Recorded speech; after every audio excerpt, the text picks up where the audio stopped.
किस्त नंबर 2 का आगाज़ बहुत ही खूबसूरत अंदाज से होता है और यहाँ पर दिखाते हैं कि इनका सेल्फिश खुद गर्ज़ बाप जो है कुछ लोगों के साथ बैठा हुआ खाना खा रहा है। और यहाँ पर ये एक बिज़नेस डिनर था क्योंकि इसके वालिद साहब जो है ज़मीन बेचना चाहते थे और यही वो मेहमान थे जिनके लिए तैयारियाँ की जा रही थी और ज़मीन का सौदा हो जाता है। जैसा कि इस खुद गर्ज़ और सेल्फिश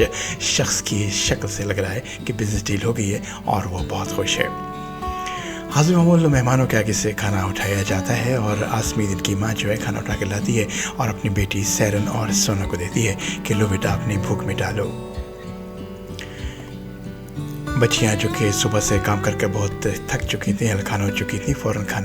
खाना शुरू कर देती हैं, एंजॉय करना शुरू कर देती हैं और आपस में बात करती हैं कि कुछ खाना माँ के लिए भी बचा देना। बाप के साहिबो इस नारवा सलूक की सबसे बड़ी वजह यह है कि आसमी जो है वो इस फैमिली को बेटा नहीं दे सकी और बेटियों को भी यहाँ तक सिर्फ एक्सेप्ट किया जा रहा है कि वो तालीम मुकम्मल कर सके। दूसरी तरफ मिस्टर हालिस की फैमिली दिखाई जाती है जो कि अब डाइनिंग टेबल पर एक दफ़ा जमा होते हैं और कदर रिलैक्स हैं।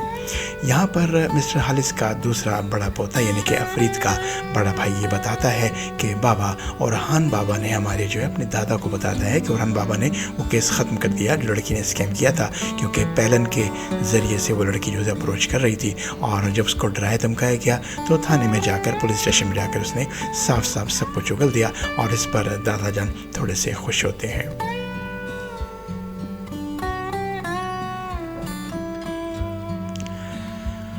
और यहाँ पर फिर बात होती है और हान कहता है कि अब जो है सिलसिला आगे बढ़ाते हैं, लेकिन अफरीद कहता है कि अब जबकि सारी बात साबित हो गई है तो मुझे जो है वो इस शादी वाले सिलसिले से जो है वो फारिग किया जाए। लेकिन दादा जान बीच में बोल पड़ते हैं और कहते हैं कि मिस इफ़ाकत जो हैं वो सुबह ही गाँव जाएंगी और गाँव से एक लड़की तलाश करेंगी ताकि उनको लेकर इसका निकाह किया जा सके।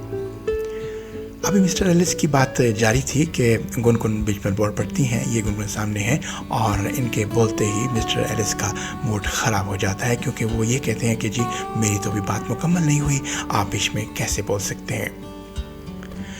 यह एफरित जो है अपने बाबा औरहान से एक मरतबा फिर फरमाइश करता है कि मुझे इस बेड़ी से, शादी की बेड़ी से आज़ाद कर दिया जाए, जिस पर बाबा जान बहुत सख्त नाराज़ हो जाते हैं। अब साहब वो यहाँ दिखाते हैं कि डिनर की टेबल से एफरीद उठकर चला जाता है और मिसेस सुल्तान जो हैं जो कि घर की गवर्नेंस हैं, उनका एक ख़ास रब्ता है मिस इफ़ाकत के साथ।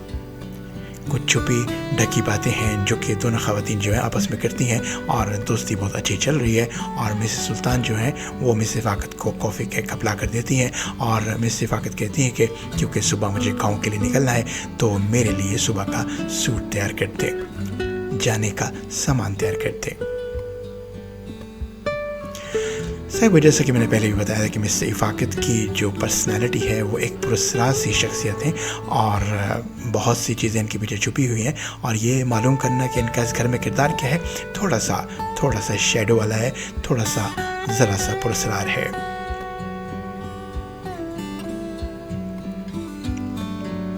कहानी आहिस्ते आहिस्ते आगे बढ़ती है और मिस सुल्तान जो है जब तक हार के रात के अपने कमरे में आती हैं तो अपने हस्बैंड को और अपने बेटे को सोता पाती हैं और अपने आप को बहुत तन्हा, जैसा कि आप देख सकते हैं, अपने आप को बहुत तन्हा महसूस करती हैं क्योंकि रात के ये लम्हात थे जब इनको काम काज से फुर्सत मिलती है तो कोई तो होता, कोई तो पास बैठता, कोई तो बात करता, लेकिन इसके हस्बैंड जो है वो बच्चे समेत सो रहे हैं और यहाँ से मिस सुल्तान जो हैं वो तन्हाई का शिकार हो जाती हैं। इनकी तन्हाई का जिक्र सिर्फ इसलिए किया गया है क्योंकि आगे जाकर कुछ एक ऐसा सीन होगा, ऐसा वाक़या होगा जहाँ से ये पता लगेगा कि ये हरकत जो उन्होंने की है ये मजबूरी की हालत में की है। अब जैसा कि मैंने कहा कि ये मिस इफ़ाकत का इस घर के अंदर जो किरदार है वैसे तो कहने को ये एलिस साहब की बहू लगती हैं क्योंकि कोई बेटा जो है शायद उन्होंने खोया है क्योंकि तहक़ीक़ के साथ के अंदर इतनी ही बात सामने आई है। और यहाँ पर औरहान जो है मिस इफ़ाकत के बेडरूम में पाया जाता है। दरवाज़ा खटकता है और मिस्टर लतीफ़ कहते हैं कि मिस इफ़ाकत आपको एलिस साहब बुला रहे हैं और इफ़ाकत जो है वो सभी कुछ छोड़कर एलिस साहब के सामने पेश हो जाती हैं।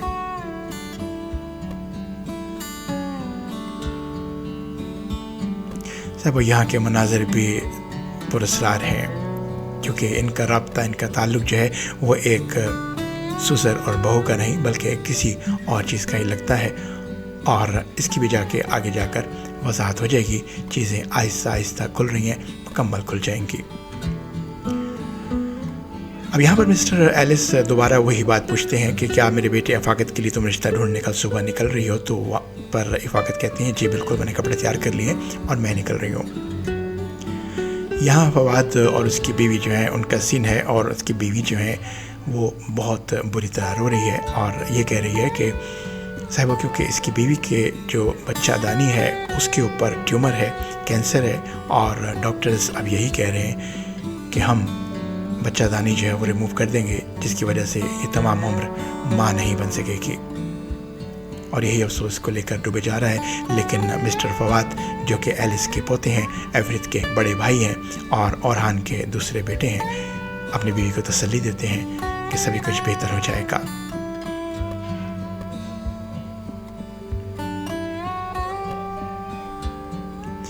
اب یہاں پر مس افاقت جو ہیں وہ ایلس کے پاؤں دھلاتی ہیں اور اس کو رات کے سونے کے لیے تیار کرتی ہیں. سبھی باتیں کرنے کے بعد اسی بات کو دوبارہ دہرایا جاتا ہے کہ صبح گاؤں جائیے اور جا کر اچھی سی ایک لڑکی کو تلاش کیجیے تاکہ ایفرت کی شادی کا سلسلہ آگے بڑھایا جا سکے.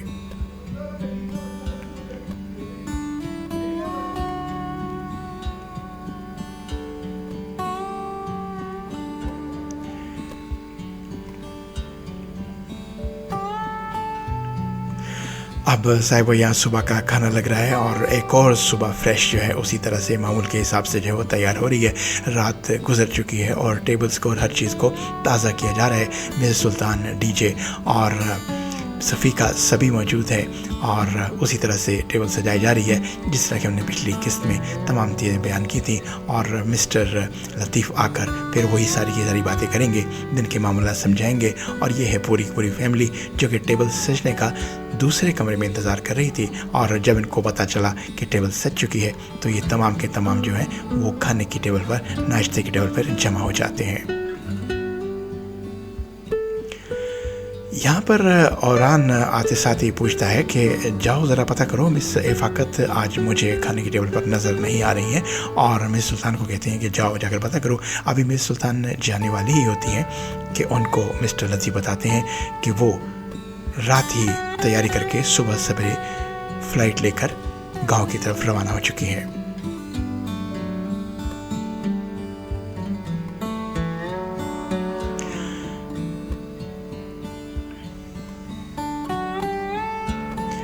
اور یہاں سونا اور سیرن کھانا کھانے میں مشغول ہیں اور تمام غموں سے دور اور چھوٹی موٹی بات کرتے ہوئے اور شادی کی غالباً بات کرتے ہوئے، کیونکہ سونا جو ہے وہ شادی کے لیے بہت بےتاب ہے اور چاہتی ہے کہ جلد سے جلد اس کا نکاح ہو جائے تاکہ وہ اس سے جان چھوٹ جائے. صاحب وہ گھر کا دروازہ کھٹکتا ہے اور بڑی زور سے کھٹکتا ہے، ایک مرتبہ نہیں کھٹکتا چلا جاتا ہے. اور جس کے اوپر گھر کے مالک جو ہیں وہ بڑی زوردار طریقے سے دروازہ کھولتے ہیں اور پوچھتے ہیں کیا بات ہے. تو صاحب وہ یہ خاتون جو ہے یہ رشتے کروانے والی ہے اور آ کر یہ خالہ کو بتاتی ہے کہ میں ایک رشتہ لے کر آئی ہوں اور ایلس کے پوتے کے لیے مسز افاقت جو ہے وہ آپ کے شہر میں آ رہی ہیں تاکہ وہ اس کے پوتے کے لیے ایفرت کے لیے جو ہے رشتہ دیکھ سکیں، لڑکی دیکھ سکیں. بس یہ بات سننی تھی کہ اس چلاک شخص کے چہرے کے اوپر دانائی آ جاتی ہے، چلاکی آ جاتی ہے اور یہ فوراً سے پہلے جس عورت کو یہ دھتکار رہا تھا اس کو فوراً اندر آنے کو کہتا ہے، اپنی خالہ کو کہتا ہے کہ ان کو اندر لے جائیے اور کافی سے اور دوسری چیزوں سے ان کی خدمت کیجیے اور ان کو بہتر طریقے سے ڈیل کیجیے. اب صاحب وہ عورت اندر آ جاتی ہے اور یہ شخص اپنے کام پر نکل جاتا ہے اور اندر آنے کے بعد خالہ میں اور اس میں باتیں شروع ہو جاتی ہیں، ساری کی ساری شجر نسب کی باتیں اور وہ تمام باتیں جو خواتین آپس میں کیا کرتی ہیں اور رشتہ دکھانے والی عورت جو ہے بات کیا کرتی ہے. یہاں پر سونا چھپ کر باتیں سننے کی کوشش کرتی ہے جس پر اس کی والدہ آسمید اس کو منع کرتی ہیں اور کہتی ہیں کہ اگر ان کو پتہ چل جائے گا کہ تم اس طرح سے چھپ کر باتیں سن رہی ہو تو بہت بری بات ہو جائے گی. अब साहब वो यहाँ पर सैरन ने भी अपना एक सिलसिला चला कर रखा हुआ है और वो ये कहती है कि मैं घर में मेहमान आए हुए हैं, इसलिए किसी को पता नहीं चलेगा, तो मैं यूसुफ से मिलने जा रही हूँ और यूसुफ मेरा इंतज़ार कर रहा है। खामोशी से जाऊँगी, खामोशी से आऊँगी और ज़्यादा वक्त नहीं लगाऊँगी। दोनों बहनें आपस में वादा करती हैं, प्रॉमिस करती है सोना कि मैं सभी कुछ संभाल लूँगी, और ये बात करके सैरन चली जाती है।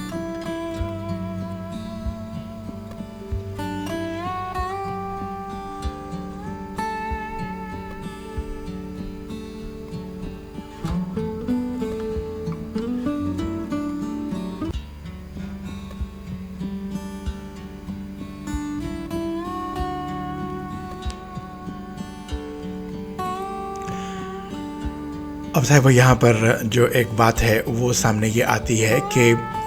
जो मिसेस इफ़ाक़त हैं वो कल आ रही हैं हमाम में, और हमाम की बात यह है कि हमाम में जब जाते हैं तो तमाम ख़वातीन को अच्छी तरह से चेक किया जाता है कि कहीं से बिल्कुल पुराने ज़माने के बुतों के ज़माने की बातें हैं जब इंसान स्टोन एजेस में रहा करता था, और ख़वातीन को ठोक बजा कर चेक किया जाता है। अब सामने स्क्रीन पर आपको पैलन का और इफ़ाक़त का जो है ये सीन नज़र आ रहा है, और यहाँ पर पैलन वही है जिसने सारा स्कैम बनाया था ताकि किसी तरह से फैमिली डिस्टर्ब हो जाए और जल्दी में इनकी शादी का सिलसिला शुरू हो और मैं इससे शादी कर लूँ, लेकिन एफरेत किसी तरह भी शादी करने को तैयार नहीं है।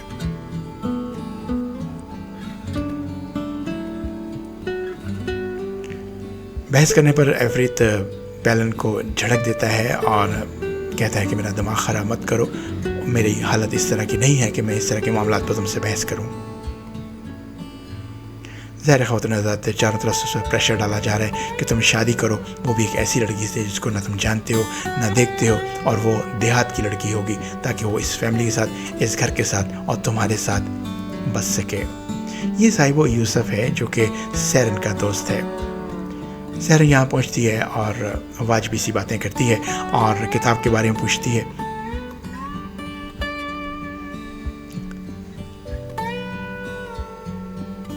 और फिर यूसुफ जब बात बढ़ाने लगता है, ज़्यादा बात लंबी होने लगती है, तो सैरन से इजाज़त लेती है क्योंकि घर सिर्फ वो आधे घंटे की किराई होती है और तेज़ी से निकल जाती है। ये है शान मिस इफ़ाक़त की जो कि अपने शहर में, अपने आबाई गांव में पहुंच चुकी हैं, और क्योंकि ये अपने इस गांव में बहुत अरसे बाद आई हैं तो पूरा बाज़ार उनको सलाम कर रहा है और वाक़फ़ियत जता रहा है, जानने पहचानने वाले लोग नज़र आ रहे हैं। सब ये वो खातून है जो बेचारी रिश्ता लेकर आई है, और खाला इस खातून को खुश करने के लिए बहुत से ज़ेवरात देती हैं, चूड़ियाँ देती हैं, और ये औरत खुश हो जाती है इस बात पर कि खाला इससे वादा लेती हैं कि सोना का रिश्ता पक्का करवाएगी। बस है वो आज के लिए यहीं तक, और फिर अगली किस्त में फिर हाजिर होंगे और देखते हैं कि आगे सोना का रिश्ता होता है या सैरन का रिश्ता होता है। अपना बहुत ख्याल रखिएगा, दुआ में याद रखिएगा, और नसीम अहमद को फिल्मी दुनिया से इजाज़त दीजिए। सब्सक्राइब कर लीजिएगा। अल्लाह निगहबान।